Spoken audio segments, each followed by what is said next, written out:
My name's Samuel Leeds. I'm from a working class background. I became a multi-millionaire, and from doing that, I've learned a lot about the government, about the education system, about the banks, in fact, against the system as a whole. And I really strongly believe, and I know people call me controversial. Some people even say I'm a conspiracist, but I'm going to tell you what I believe, and I want you to just do your own research. I beg you, I plead with you, do your own research. Just think, because I believe that the government wants to control you. Govern meaning control, meant your mind, control your mind. And I believe the system is wired for you and I to be poor.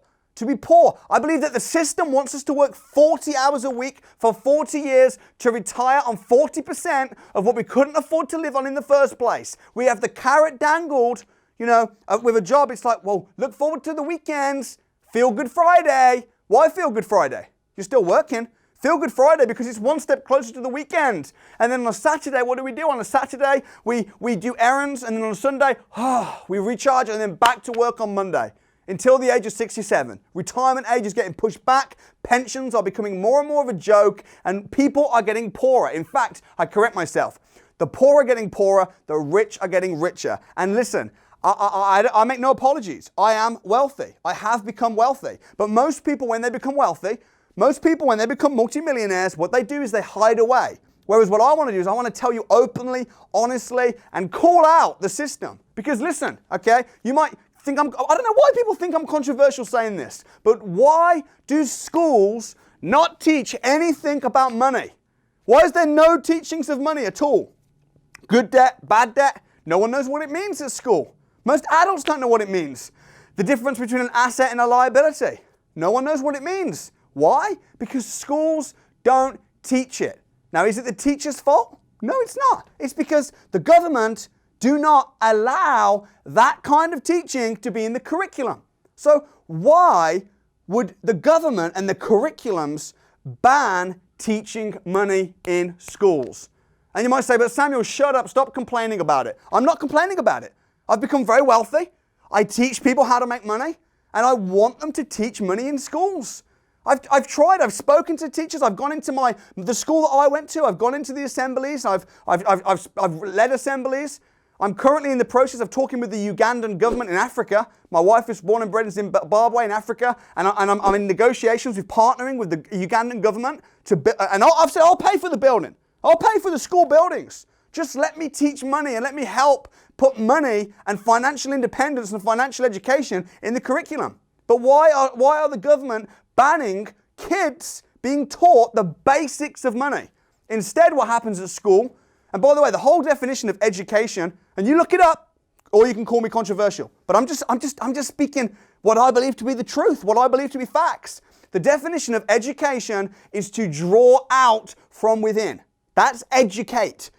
And in schools, they don't do that. They don't draw out the excellence from within children and bring out the creativity and the skills from kids. What they do is they cram in a lot of useless information, some useful, but a lot of useless information, and they teach kids from a young age how to be compliant. Like in Victorian times, they teach kids, they program kids how to be good employees.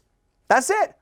How to get good school grades, to then go on to university, to get a degree, to then become overqualified, and often still struggle to get a job.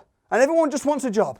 Everyone's just like, I just want a job. So they go through all this education to get a job, but guess what? A good job for life doesn't exist. And I would rather be self-employed than employed right now in 2020, because at least if you're self-employed, you're not going to fire yourself. It is so risky having a job right now, yet people go into tens of thousands of pounds of debt to go to university in the hope to get a good, safe job for life, and jobs are extremely risky. Over 1 million people have been made redundant just over the last few months because of the pandemic that's happening, and what's going to happen is poor are going to get poorer, rich are going to get richer, and when I say poor, I'm including middle class. Comfortable will be a thing of the past, and this is just school.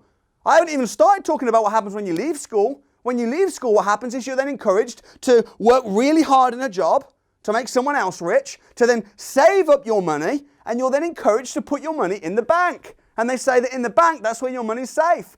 It's not. Your money in the bank is shrinking. Your money in the bank, not only is it shrinking because as inflation and cost of living goes up, but the money stays the same, but also it's really, really risky because they give you pretty much zero return. And on top of that, if you've got money in the bank and the bank goes bust, you have lost your money.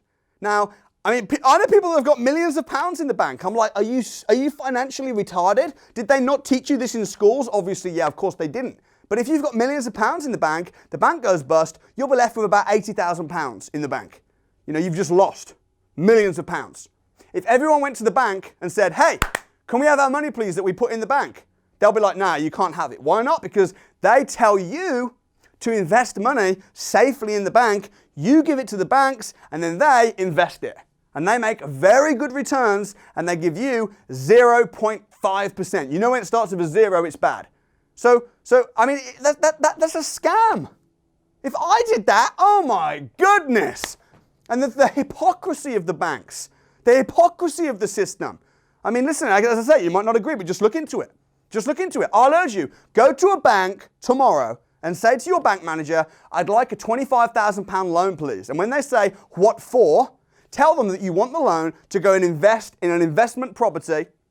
It's going to be a very lucrative, safe, cash flow producing property investment. And the bank manager will tell you they cannot give you the money. They'll say it's too risky.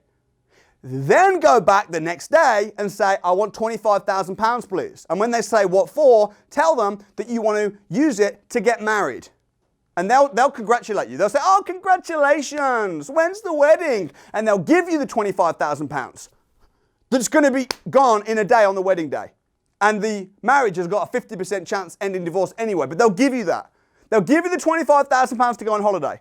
They'll give you the £25,000 to go to Las Vegas and gamble. No problem, you're an adult, have fun.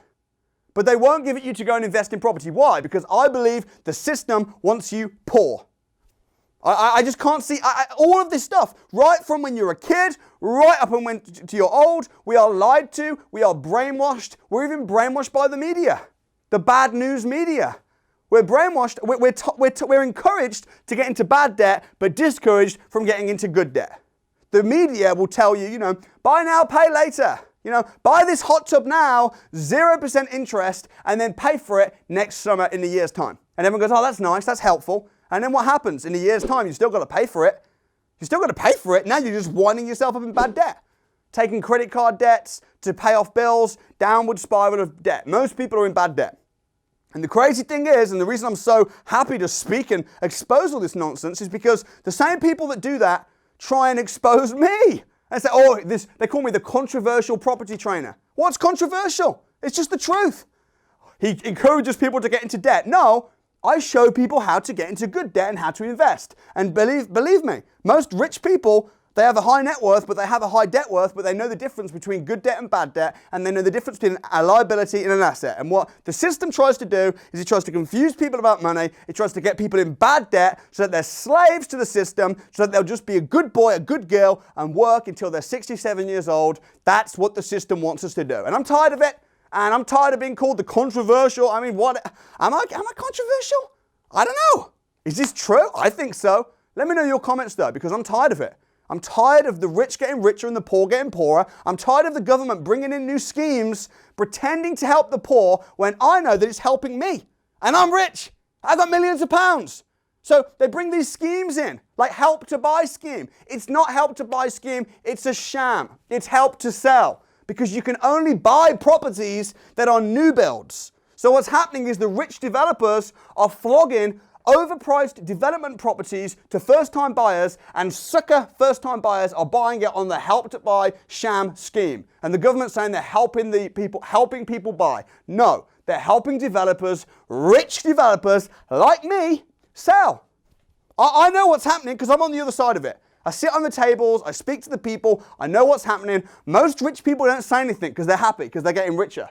But I'm from a very working class family background. I know what it's like to have nothing. I know what it's like to be poor. And I don't care if I'm liked. I don't care if the media crucify me. I don't care if YouTube take this video down. They can ban my whole channel. I'm only going to speak what I believe to be true. What do you think? Do your research, check the facts.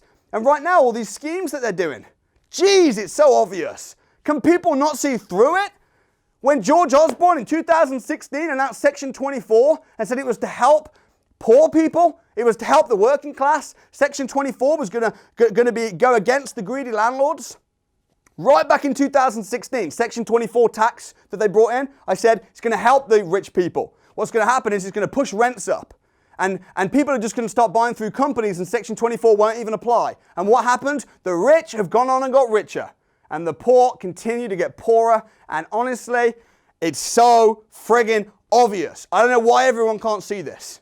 So if someone wants to come on and debate me, if you're from the House of Commons, or you're part of the BBC, you know, pushing out the narrative. And I don't blame people from BBC. I don't blame the teachers that don't teach money. I don't blame the people because they're just told what they can and cannot do. But I'm tired of it. So anyway, that's my thoughts. Comment your thoughts below.